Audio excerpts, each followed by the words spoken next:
Ooh, that's awesome. Beautiful. I almost don't want to say nothing else. Let God arise and his enemies be scattered. What shall I do? Say it with me. Say, what shall I do, with Jesus? What shall I do, with Jesus? Say it one more time. You're asking this question, but did you ask yourself for real? What shall I do with Jesus?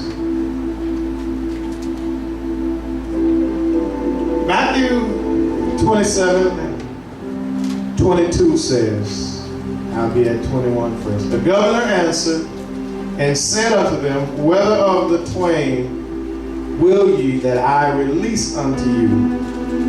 They said, Barabbas. Pilate was his name, said unto them, what shall I do then with Jesus? Which is called Christ. They all say unto him, sadly, let him be crucified. Wow. We always talk about how loving and kind and caring Jesus is. And he was then to them.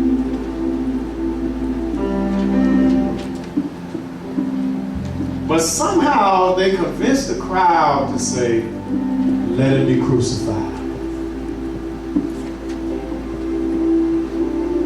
Think about that for a minute. In other words, let him be killed. Let him die. Because my agenda is more important. Let him die. Kill him. What I have on my mind means more to me than to let him live.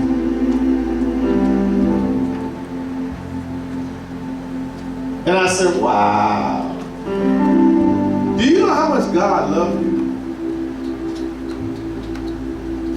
Let me break it down scientifically for you. I'll never know what you're thinking until you dress your thought with words. And God went even further than that. The prophets prophesied words. But to show the fullest level of his compassion, he sent his son and dressed him in human flesh. So he could feel what you feel. So he could understand warfare against the mind.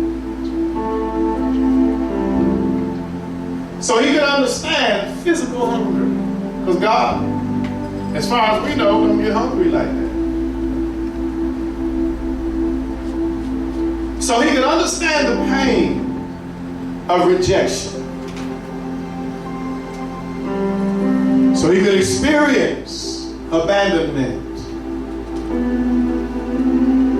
He dressed him in human flesh. What shall I do with Jesus? St. John, chapter 18.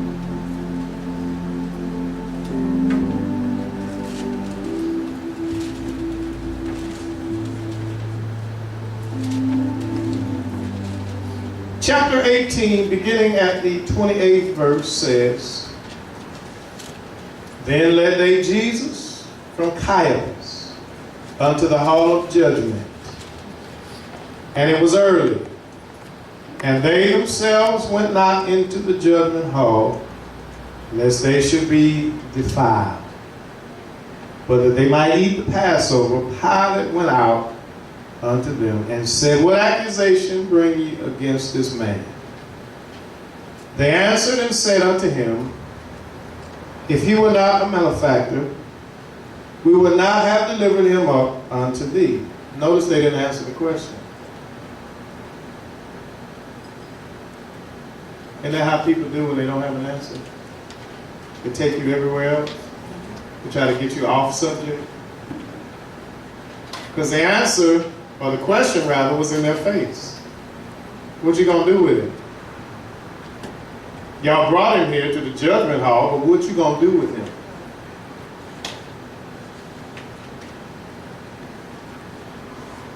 Then said Pilate unto them, take him, take ye him, and judge him according to your law. The Jews therefore said unto him, watch this, it is not lawful for us to put any man to death. Why? Because he was a Jew, for one. We can't kill him. The law says, thou shalt not kill. And without just cause, we're going to be in sin if we kill him.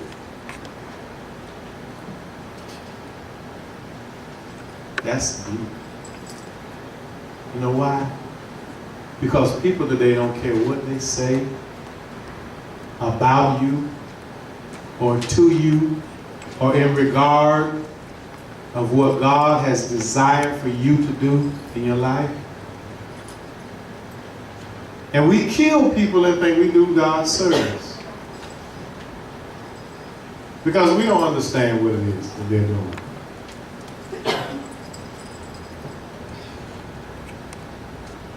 He said, you take him. Y'all brought him to me, take him. 32 says, that the saying of Jesus might be fulfilled, which he spake, signifying what death he should die. Now, Jesus prophesied his own death, so he understood that this was going to happen. Then Pilate entered into the judgment hall again and called Jesus, and said unto him, art thou the King of the Jews? Jesus answered him. Now, I'm sure Pilate was confused. Why would they be killing their king if you're indeed the King of the Jews? What did you do that the people want to kill you? All Jesus did was told the truth. He was confrontational. I don't care what y'all say. To stand and call a bunch of religious people devils, that's confrontational. Amen? If I challenge you about the way you're doing something, I'm confronting you. I don't care how I say it. And I'm more offended by confrontation than I am the tone of your voice. Because when you check me in doing something, that means I've allowed myself to either become raggedy at doing it or I'm doing something in the wrong manner. And I thought I was doing the right thing. So now he asked him, are you indeed the King of the Jews? Jesus answers him, saying, sayest thou this thing of thyself, or did you hear it from others? Why does he ask him that? You had to hear this about me.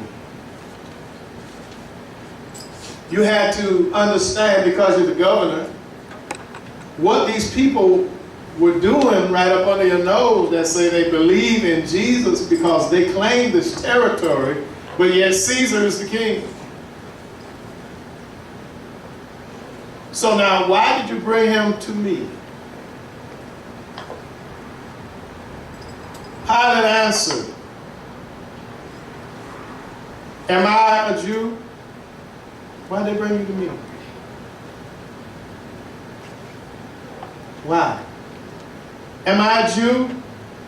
Your own nation and the chief priests have delivered thee unto me.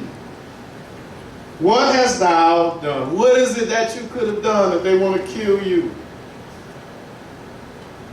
Jesus answered, watch this. It's real simple. What shall I do with Jesus? He does not leave this man in a question. He answered him. He says, sir, I'm paraphrasing in my own words, I want you to understand one thing, and I want everybody here to listen. My kingdom is not of this world. Do you get that?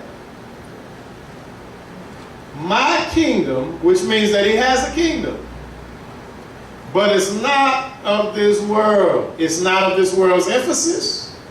It's not of this world's ideology. So therefore, if my kingdom were of this world, then would my servants fight, that I should not be delivered to the Jews.